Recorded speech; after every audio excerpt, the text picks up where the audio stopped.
Welcome to the Lean AI podcast, where we're flipping the AI conversation on its head by focusing on holistic strategies and tactics that drive AI adoption, rather than focusing solely on overcoming the technical challenges of AI.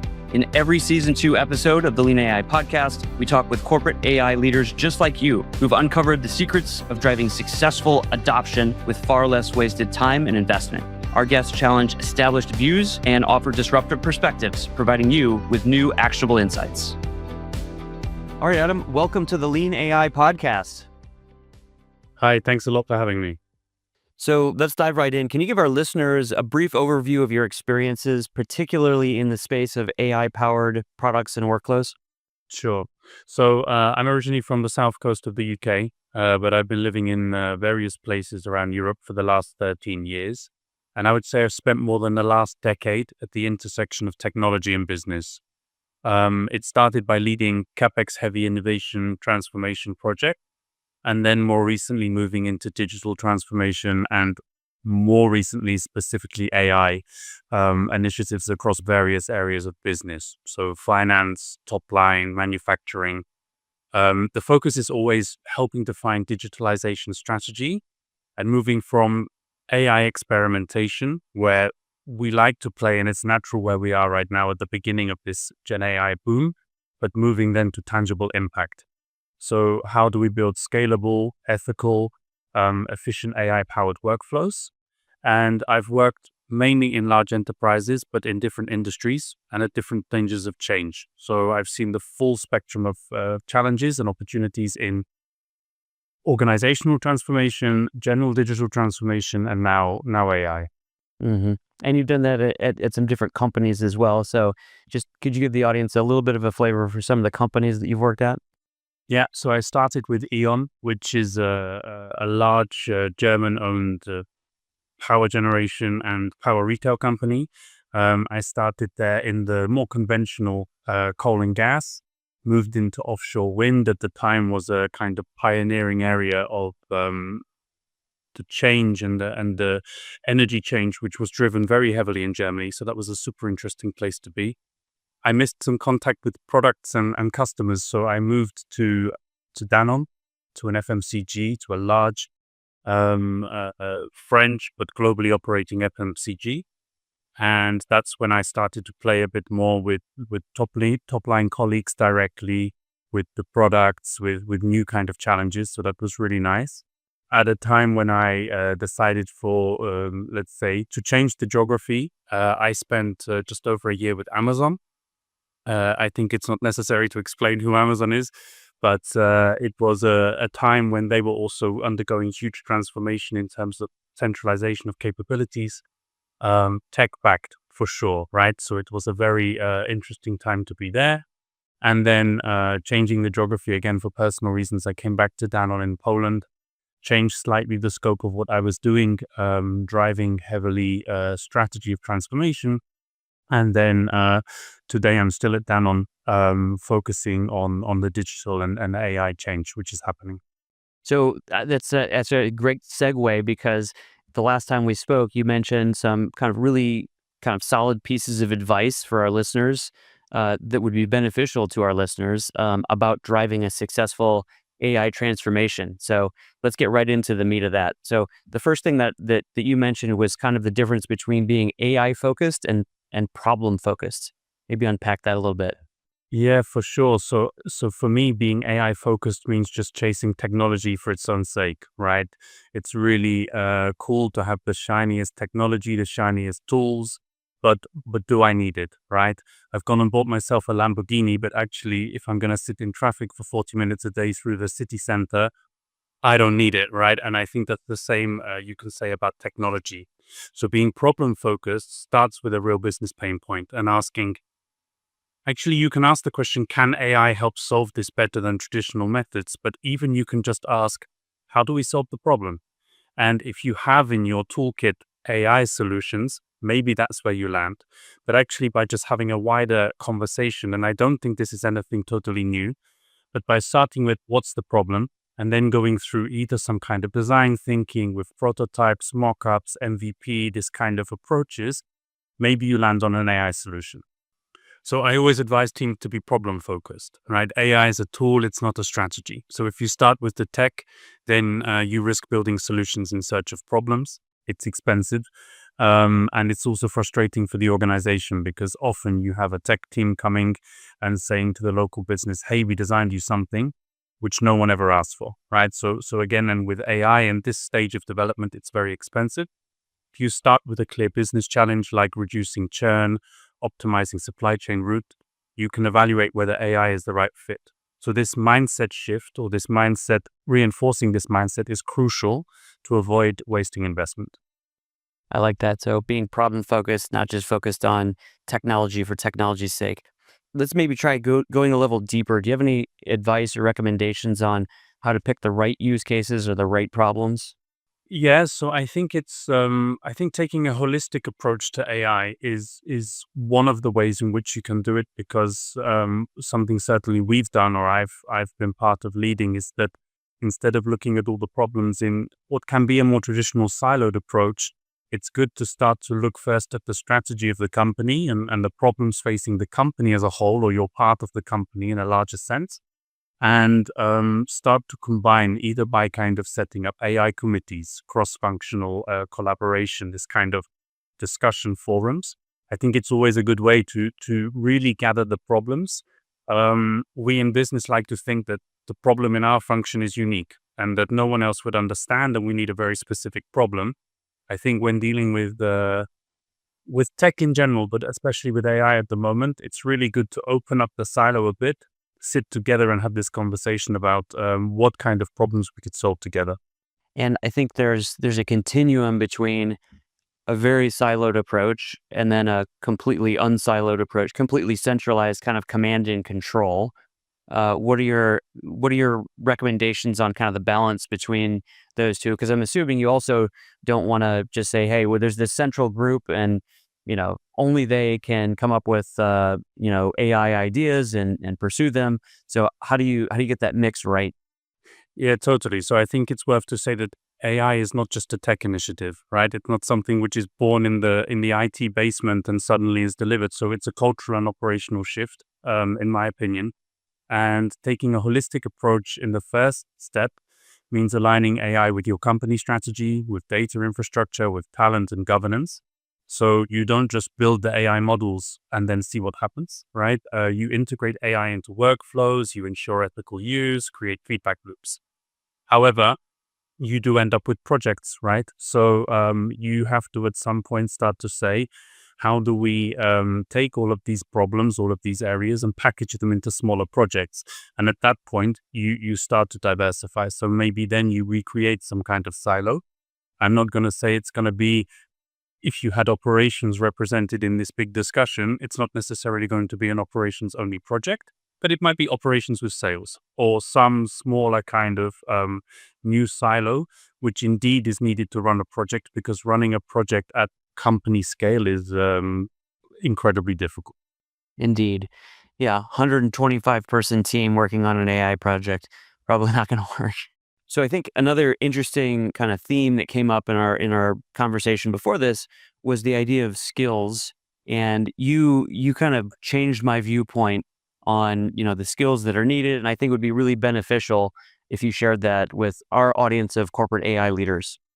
Yeah, so I think I was referencing the World Economic Forum report, The Future of Jobs. And this is a report from earlier in 2025. And it's a very interesting report. It's 200 and something pages.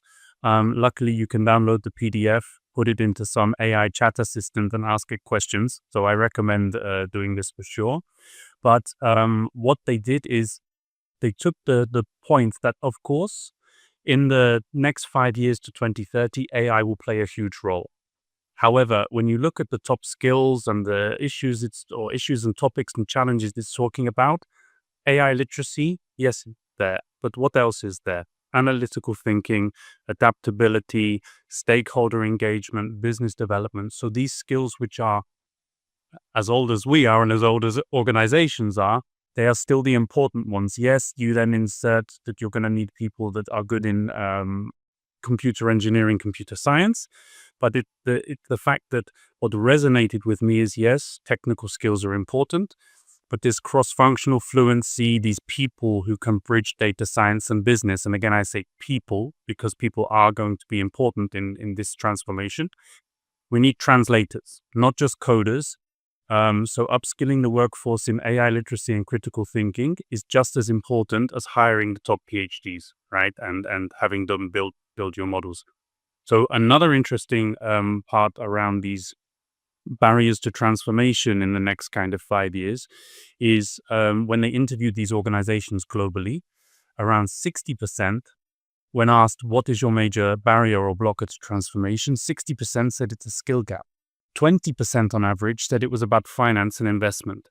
So it's not that there is no money out there, because as a kind of consequence, you can say 80% of companies are good to go. They've got the money sitting there they want to invest, but 60% of companies don't feel that the skills in the organization meet the skill requirements of the tools or the capabilities. So I think that's a clear indication that that's not all going to be about AI. It cannot be, because another thing which is in these reports, and there was also something interesting on LinkedIn at some point, that in the next 5 years, there will be jobs which will stop to exist. And there will be roles which start to exist. And at least in this report or a similar one, the net number of roles after 5 years is higher. There is an increase in the number of roles which are coming. So they cannot all be pure AI-focused roles. The challenge for us, or the exciting thing for us, is we don't know. There is not a list of what all of those roles are, right? It's not just this is what's going to be there in 5 years, prepare yourself. We don't fully know. But can we upskill our teams in analytical thinking, in working together, in ideation? Yes. And then are they going to be ready for the future? 80 to 90% likelihood, yes. Well, we'll have the link in the show notes to the World Economic Forum report that you're referring to, so that people can check that out if they'd like. So let's move into one of the things that we really got into in our conversation, which is it's just such a pervasive problem, which is, you got an idea, we've got maybe even something that's strategically aligned, right back to your holistic approach. It's not just we're building a demo or something on some random use case. And then a senior executive will say, hey, before we do this, we need to know what's the ROI, what's the business case. How do you recommend our listeners handle that? Yeah, those three dreaded letters, ROI, and coming from operations and CapEx, I fully understand the need, and I have plenty of experience in long days, long nights, finessing business cases and financial models in order to make those thresholds and make those requirements. I think for sure, we need to focus on outcomes, right? It's impossible in large organizations we are ever going to just be given a pot of money to go and play, and unless you're really lucky. So we do need to focus on outcomes rather than algorithms. When leadership asks for a business case, we do need to frame it in terms of ROI, in terms of risk reduction, in terms of revenue growth. So don't lead with the model. Don't lead with, wow, I've built an incredibly impressive LLM and give me the money. Lead with the value. Whilst saying that, the traditional, or at least in my experience, the traditional one-pagers, the traditional processes and thresholds for qualifying business cases, they might not work in the case of AI because we don't have all the information. I cannot tell you with the similar level of certainty what is going to be the exact value of the investment or these kind of things, because we don't know whether certain things will work. We think they will, we hope they will, we have good expertise which tells us they probably will, but can we be as certain with the payback period, with the kind of the level of payback? I don't think so. So there you have a choice to say, okay, well, if you can't fit into the existing framework of how to evaluate an investment, it doesn't happen, in which case I think you can say goodbye to AI transformation, or you can adapt and you can set up some kind of dedicated methodology or framework in order to assess, put the right people there. That means your classical finance people, together with your operational people, your business experts, put them in a room, build a dedicated process everyone's happy with, and use that as a kind of way to evaluate the value. And yes, you're always going to be looking for scale in the end, but maybe you start by looking at, okay, let's just prove the business case with a potential for scale and start there. So this is something that so many companies are dealing with right now, which is, hey, we can't use our traditional way of financing, of governing, and even implementing these kind of newer AI projects because there is so much uncertainty. And so I love what you said. If you run, each individual project through the existing process, you're not going to do it because you can't tell the C-suite or your executive committee with any degree of certainty what the ROI is going to be. On the other hand, so basically nothing, you hit the buzz saw of, well, you can't show me what the ROI is, so we're not going to do it. The other alternative, and I'm going to pick up on the word you used earlier, which is finessing business cases, is we just all know how the process works. And so we finesse it until the business case, lo and behold, meets the criteria. It's just Excel and we can make the numbers and convince ourselves, right? And so, God forbid that happens, because if you are funded, then you have to meet that plan that you're uncertain about. And so the middle path that you just described, I think, is just, it sounds very subtle, and I guess it is, but it's really powerful, which is just set up a really simple, dedicated process that says we don't need an ROI in each individual use case or each individual project. We're going to have a portfolio of projects that is going to have an ROI because we're going to be systematically evaluating them and kicking out the weaker use cases so that only the stronger ones survive. Yeah, and I think this is also the benefit of using the, let's say, the lean approaches, the MVP, because you are quickly you're failing fast, you're learning fast, you're avoiding the sunk cost fallacy, which in the more traditional approach, you know way before launch date that it's not going to deliver, but you've already spent the money, right? So let's go. I think this is not the way, not what we want to create in this kind of AI scale up. So work in an experimental way, experimental with some sound reasoning behind, and see what happens. Yeah, and I think what is relatively certain is that a platform is needed in order to generate, in order to actually experiment with all those types of use cases. So that's a relatively low risk investment, or low uncertainty investment rather. Higher uncertainty is each individual use case. We just don't know, and so I would say educating leaders about the difference between those two is really important. It can be a little dangerous sometimes, right? Because you're kind of managing up, but it's such an important part of the kind of dare I say it, the lean AI approach. So let's hop into the funding mechanism. You mentioned, not overfunding maybe, and you were kind of describing what in the lean startup world we would call metered funding. Maybe help the audience, understand your point of view on that. Yes, I think it's not.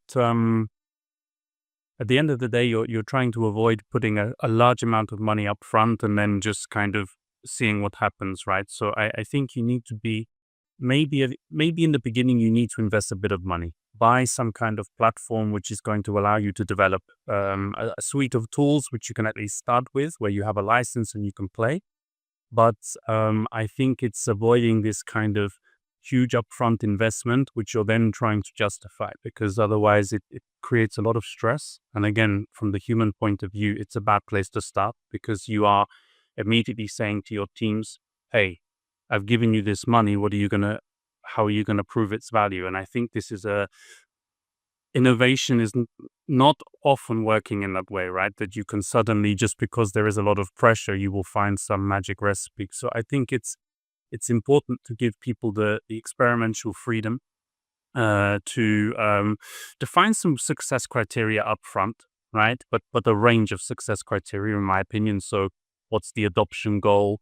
What's the accuracy that you're expecting from the tool? Are there cost savings behind? Is there revenue improvement? This kind of thing.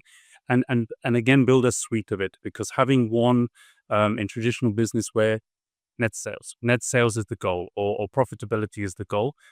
For conventional business on a kind of very high level, you can have this one goal. But I think when you are trying to build this kind of innovation area and this tech, it's good to have a selection of KPIs in which you can say, well, This one, it improved data accuracy or it improved analysis by X%. It didn't improve cost savings, which we thought it might, but okay, maybe with some tweaks, then we can address that later on. So I think to be flexible to your teams, to allow them to experiment, I think this is good. And by that, I'm kind of also saying that the investment should match that. So if you're expecting a solution to deliver a couple of things, one or two things, then invest in that same kind of way. So build smaller business cases within this. We talked about a program or a kind of portfolio of project. Break it down, run one kind of agile run flow, see what happens, and then come back and say, okay, now we go further. There is this, very, I think, common example of when you want to build a car, but first you start with the skateboard, and then so everything you do can be rolled back. But it's kind of this incremental change where the investment follows the success, more or less. So there's a lot of goodness in what you just said, because you're talking about various elements of how to set up a system that's, I guess, helps you overcome some of those traditional barriers to investing small and then growing the investment as there's more evidence or more traction that you're on the right track. The success criteria or the milestones or whatever you want to call those, I guess those are leading indicators of some of those more traditional accounting metrics. So when you have an existing line of business, right, you've got ROI, you've got sales, and so you can predict that with some degree of certainty. But when you're doing something new, you by definition don't have those. So what can you do? You can use leading indicators of a future sale. Like you said, how many people looked at this? How many people engaged with this? How many people signed up to, do whatever with this? And so that's really solid advice, and I appreciate you sharing that with us. So what else have we not talked about that's really important, in terms of driving a successful AI transformation at a big company? Probably a lot, but not. I think one of the things which is worth repeating is that this is a new area and it's technology, and that's the exciting part. And we are reading all the time about AI can take the bar exam. AI can qualify as a doctor, etc., etc. But AI is not here to replace people, and I think that's the super important message which our teams need to hear, which organizations need to hear. That there is very often this, and I think again I probably stole this from LinkedIn or somewhere, but people will often say AI is going to take my job. I don't believe it's true. Someone who can use AI, they might take the job. Because I think, and this is the important part, like it's not a one-for-one replacement, but it's more and more this cooperation. So Industry 5.0 is the buzzword at the minute. And Industry 4.0 was heavily focused on robotics and automation and this kind of thing. And Industry 5.0 is this realization that we need to bring back this human element. We need to bring back the sustainability, the environmental impact of what we're doing, the integration of tech and people. And I think this is clearly what we have to bear in mind, that this is a new dawn. This is the fifth industrial revolution which we are seeing. By the way, all of those industrial revolutions with different tech, still, what were the important qualities? Teamwork, initiative, adaptability, resilience. So again, through every revolution we've been through so far, we are not creating much new. Yes, the tech changes, you have to adapt some technical capabilities. But again, I think we just need to, with our people, understand that it's adaptability, it's education, it's working together. And I think this is one of the most important ways that we will make this transformation. Hi, this is Jonathan Burfield, Senior Director at the Lean Startup Company. If you're a corporate executive looking to drive broad adoption of the AI-centric products you're developing with far less wasted time and investment, we invite you to join us for a free 45-minute one-on-one consultation, where we'll help you understand key tactics of validating use cases early in the development journey, to identify the optimal sequence for rapidly driving to scale, and to navigate the potholes that have tripped up other leaders in similar roles. Head over to leanstartup.co/contact-AI to reserve your spot. You'll find this link in the show notes, but don't wait. Spaces fill up fast, and we don't want you to miss out. Again, that's leanstartup.co/contact-AI. Let's make successful incubation and scaling of AI-centric products a reality for your team today. So I'd like to come back to a point you made earlier about MVPs. One of the common themes that has come up on this podcast several times already, and we just hear from our clients at the Lean Startup Company, is that people are getting stuck in this like proof of concept and demo phase, and it's really hard to then move into scale. And so, what are your recommendations when it comes to moving past POCs or demos and moving into scale? Yeah, and I think obviously a super good question. And I think one of the things to basically say is sometimes you will not move past MVP. So parking something and stopping is sometimes just as important as moving past MVP. And I think that's maybe one of the things in the early phases is to say, this doesn't have to work. This doesn't have to, like the success criteria of this is not success, if that makes sense somehow. So this project is not going to be a good project just if it delivers, just if it launches. So I think one of the things when you're in this early phase of experimentation, of proof of concept, MVP, it might fail. We might just stop it. And if we stop it, let's move on.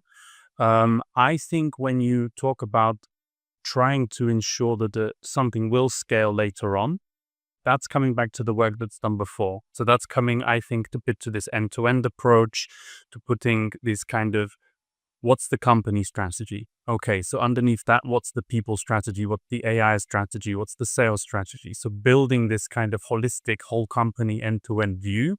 AI strategy is one part. Okay, I'm in the AI strategy squad. What's my role? I'm having these cross-functional brainstorming, these kind of workshops, and I'm making sure that I understand the business needs, and then I start to build. Is there an education piece which is needed? People need to be upskilled. Do we need to invest in regulatory or legal capabilities in order to support us here? And I think sometimes, and again, it's quite cliche, but it's something like slowing down to go fast, or less haste, more speed, something like that. So taking this time in this early stages of the program or the project, really defining the problems we need to solve and are we ready? A bit more time here is not going to kill you later on. Going super quickly, sinking money into early great innovations. And by the way, and there are everyone at some point, every consultancy, and it was interesting watching my mailbox, was going from offering me one service to suddenly offering me AI consultancy overnight. All of them. So they had all read all the information, developed all the capabilities to suddenly provide me AI capabilities. So if you go to the market and you ask someone to solve an AI problem for you, they'll tell you they can do it. Is it the case? I'm not sure. So for me, again, I look at those same solutions being offered 6 months ago. They're a fraction of the price they are today. So there is a benefit to just waiting a bit. Not waiting, because waiting implies doing nothing. But there is a benefit to taking the time, to understanding the problem. Are we ready? Bit by bit, let's play. And then eventually, I think you build something which is scalable versus rushing with this great, crazy idea and then finding that you forgot the wheels, or you forgot something fundamental which you cannot operate without. So I found a Harvard Business Review paper. I think it's from 2010, and I found it in, I don't know, 2019. So I was embarrassed that I didn't know about it, but for so long. But it's been really powerful, and I'll include it in the show notes. It's about the difference between operational speed and strategic speed. Operational speed is just moving quickly in any direction, so you can go 400 miles an hour. But strategic speed is reducing the time it takes to deliver value to customers. And I really like that distinction. I think that's, kind of part of what you're just talking about, which is if you just, and it might seem quote unquote slower, but I've put slides together before where, operational speed, hey, we're burning nights and weekends and everybody's building and everybody's excited. And then, we do that for 10 weeks and then we have to do it over again. We got the requirements wrong. We didn't listen to the customers. Then we do another 10 weeks. By the way, everybody's burnt out, at this point. And then we got to do some more rework, and then we got to do it rather than spending 2 or 3 weeks up front and saying, who's the customer? What problem are we trying to solve? Let's do some MVPs. Let's just And those MVPs, not to get into that whole, mess of a conversation, they don't need to work. They just need to test what you're trying to test next, right? If you're trying to test, is anybody even interested in this? Maybe it doesn't even need to work. Maybe it's a marketing MVP. So, uh, just spending that little bit of time up front and then saying, okay, now we understand the landscape, we understand the requirements, we understand the customers. Now let's build something that really meets their needs. It's actually faster because you're not just that's operating with strategic speed. It seems slower in the beginning, but the chance that you're actually going to deliver value is so much higher when you just take a minute to do your homework. Totally. And I think because what you said resonates, and I think it's worth to stay there a second to say that with technology, with newly developing technology, this temptation to go operationally as quickly as possible is much higher. I want to be the first one who's integrating this new capability. I want to say that my company pioneered using AI to do this and that. And this kind of, this the sexiness of AI and the temptation to be the first adopter and whatever, this can sometimes we need to go, hey, it's okay. It's okay to be second, or it's okay to be first, but in a couple of months, and I think by having this kind of moment of realization and checking on yourself, you will save yourself money in the long run, and you will build something which is more strategically effective or aligned with what you want to do, for sure. It's interesting because, I think there's four ways that I'll use the word innovation, although that's a messy word these days, right? It happens. Number one is problem focused. Hey, there's a problem out there that we think we understand. We're not sure how to solve it, but we should go solve that problem. The second one then is solution based, which is we have a solution, like a complete product, a complete solution idea, and we think it solves the problem, but we're not really sure. So we need to go test that out. A third one, which actually I think is great, which is, hey, our company is trying to do X. We've got this strategy where we need to go and win in a certain market or in some other category. And we've got some ideas, but we're not really sure which one to pick. And then the last one is there's this new technology out. For a while it was radio or whatever back in the early 1900s. What do we do with radio? I don't know. Then it was the telephone, and then it was drones and 3D printing. Well, now it's AI. And that's the hardest one, which is there's this new technology. What do we do with it? Because technology is not a product. It's not an offering yet. And so that fourth kind of innovation scenario of technology-driven innovation is the hardest one, and it's the one that this podcast is about, and that a lot of people are dealing with today in the AI space. Yeah, it's tricky, and it's a very it's exciting to be part of it, and we know that people want to be part of it. It's also about this rush for talent. We want to grab the talent, so we want to be saying that we are the pioneers and that we have these things to offer them. But yeah, it's a trap which we can fall into, and I think it's something we need to work very hard on, right? Just to say, okay, take a breather. It's the same, always. And it was when I was early in my career, and I would receive something which either upset me or excited me in a positive way, and I was immediately responding, and I was going back, and I was saying, and very rarely it was the right thing to do. And I had a boss that once said to me, lock the computer screen, get up, go for a walk around the car park, go grab a coffee, come back, and then answer the email, then start the call. And that's true, right? And in a larger scale, that's true also here, that yes, get excited, feel the buzz and stuff, but just take a moment to think, okay, but am I going to answer this? Am I going to approach this in the right way? So I wanted to pick up on a thread from your earlier comment about some of those use cases, some of those projects aren't going to make it. And when you're managing a portfolio of some of these earlier stage initiatives, that's one of the reasons why you can't attach an ROI to each and every project, because by definition, some of them are not going to make it through the process. And if everything has an ROI, you're basically telling the teams working on it, you have to make this work no matter what. And then that leads to the sunk cost fallacy that you were talking about earlier, which is, hey, we spent all this time and money on it. We don't think it solves a customer problem. Nobody's interested in it. There's no traction with it, but we have to deliver something because we've spent all this money. Yeah, and I think, it was actually a conversation I was having not that long ago inside the business, that sometimes there's a pot of money available. And it's not that the budget owner is waiting for the perfect business case to come along and that business case is then going to be followed to the letter. And if you don't meet it, that there's going to be consequences. It's more a kind of risk appetite or an acceptance of the business owner to say, you know what, I'll take this allocation. I'll take this small part of the money, and I will take it on my cost line or whatever. And I will say, it's mine. Okay, so finance, put it on my cost line, and now with my team, I'm going to work. And I think it's the role of the business leaders to take that kind of risk on them. And I'm not talking about millions at a time based on something you don't know what's going to work. But if you work with your team and you believe in what it is that they're selling, and you have some kind of investment available to you, I think there is a part of it that take the risk.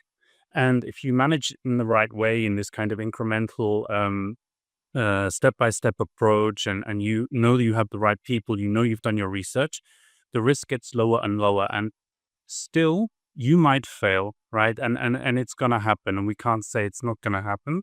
But I think if the company at the highest level has this kind of approach of, if you take the money on yourself, we can give you the money. And then if you as the department head say, I will take it and I will take the risk because the upside I see in this is great.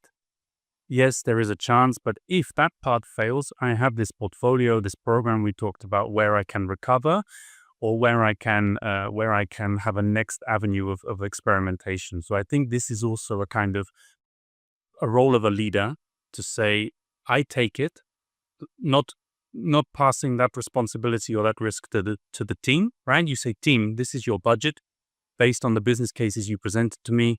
You made some one-pager, you have a good idea of who is your market audience, etc. So go play.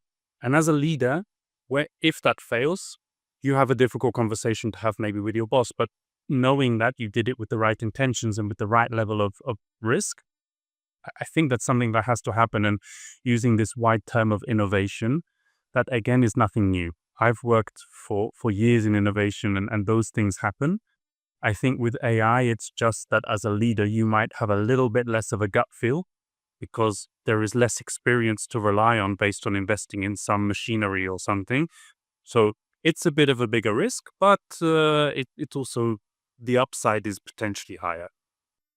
That's really interesting because I was talking with a client the other day in the financial industry, and we were talking about, when you have a portfolio of investments, you've got some sure bets, right? Maybe even you've got your money invested in the market in an index fund, but then also in some cases you've got some 5% of your portfolio that's dedicated to some higher risks, maybe higher reward things, right? And so just consciously choosing, what's our investment mix at a company or a department, even at the department level. And you don't need a lot of money to go and try some of these things out, right? So it doesn't have to be, to your point, millions of dollars. Even it can be, low six figures to just, we have a fund. And I think the other thing that's really important, especially for the CFO of the department or the company or the whatever, is, to your point earlier, here are the criteria. Here are the milestones we're going to follow. We're not going to just go out and throw money at things willy-nilly. We've got, a very lightweight but powerful structure for evaluating things. And if something's not going to work, we're going to park it. And we only want the strongest initiatives to survive. Yeah, and maybe talking directly to those watching who are from an operations background, as am I, this is another benefit of coupling yourself with top line, because I don't know about all businesses, but my feeling is normally that level of experimentation when you're in a profit center and you can link it to sales or something like that, you're going to have a bit more freedom. Ops, supporting functions, cost centers where cost of goods sold and then profit margin and this bottom line is more sensitive, can be a bit harder to get that kind of the go. So another good benefit of linking between operations and sales, or HR and marketing, for example, is departments where you maybe would have had a lower appetite for risk. You can find someone who might give you a bit more wiggle room. I don't know if that's a trade secret we shouldn't talk about, but I think it's an important thing to bear in mind. No, I think it's out there. I think more people need to hear it though. And I would say another thing we found is that CFOs are frequently exasperated by these types of investments where whether it's, corporate innovation or AI or any other thing where, other leaders are saying, "Hey, we want to invest some money in this. Just trust us, it's going to be great." That's very stressful for a CFO who needs to have control over things, and rightly so. So back to your point of, hey, make sure it's aligned with strategy, establish some milestones, some metered funding, just take a little bit of time to define that and put it on paper so everybody understands it. CFOs love that because now there's order where there was once chaos. Yeah, and I said this about finessing business cases, and I know we're also not meant to talk about that, but we know it happens, and we know it's always going to happen. So even in these very rigorous, very established ways of building business cases and applying for funding, we know there is this buffer of, mm, this fluff which is built in. So I think it's a good argument to say, okay, but even in the established ways of working, it can be manipulated, it can be finessed. So come back to having proper conversations that everyone understands what's going to happen, take it a bit away from the process at some point, just to have a good discussion about why are we here, how it fits, etc., and then put it into a process. Then tick the boxes, make the Excels, make the PowerPoints, etc. But these conversations before, this is what with finance, with your major stakeholders, this is what's going to carry this kind of momentum forward, I think. I like that. And I also I think you were insinuating you don't really have to reinvent the wheel and come up with a completely new process. You could even use that existing traditional process and say, hey, here's the business case, but here are the parts that we need to validate. So we're only 50% confident that this is true, or only 20% confident that that's true. And so let's go run some experiments. Let's go talk to customers. Let's go build some MVPs, and we can do our homework and come back and say whether that part of the business case is true or not. And if it is, great. Maybe we can get some investment and go further. If it's not, we only spent, X dollars to find that out. And if those X dollars are small enough, it's not really a failure, it's a learning, right? So nobody goes out and, does a telephone interview campaign. That's a very old fashioned thing to say, or runs a survey or whatever, for $30,000. And then, the report says, hey, people aren't interested in your product. Nobody says that's a failure. They just say, hey, we did some research and now we know what not to do. So it's at the other spectrum of the sunk cost fallacy. If you spend such a small amount of money that it's just a learning, it's not really a failure anymore. Yeah. Yeah, no, that's a super, super valid point. So we're getting close to the end of our time together. So we're going to have to start to wrap things up. This has been a fantastic conversation. I always like to ask at the end, what are your top 3 recommendations for your fellow corporate AI executives or listeners? Even if we've already talked about them, but what are your top 3 recommendations for them to make sure they're actually driving transformation, building AI powered products, workflows with a minimal amount of wasted time and investment? Yeah, so I will try to, and often when I'm having conversations, I have to really think hard about some of the things I said, even though that because we discussed a lot. But I think the top 3, and maybe not super new, but worth saying. So number 1 would be start with the business problem, not with the tech, right? So always tie the AI to some kind of measurable outcome, to some kind of problem, to a target audience, to any kind of tangible or real business which you can have, or any kind of experiences which you need to fix, right? I think point 2 is to invest in data and invest in people. So clean, accessible data, cross-functional teams, that's the foundation. There is a very old expression about trash in, trash out, or any other variations of that saying you might know. And using something as complex as certain AI solutions on bad data, AI will give you an answer. It will hallucinate, or whatever is the phrase we are using. You will get an answer. But if you build it on bad data, and you build it in an organization where the people are not ready and the foundations are not there, it's not going to work. So addressing this digital competency gap is essential. Working together, learning from each other is essential.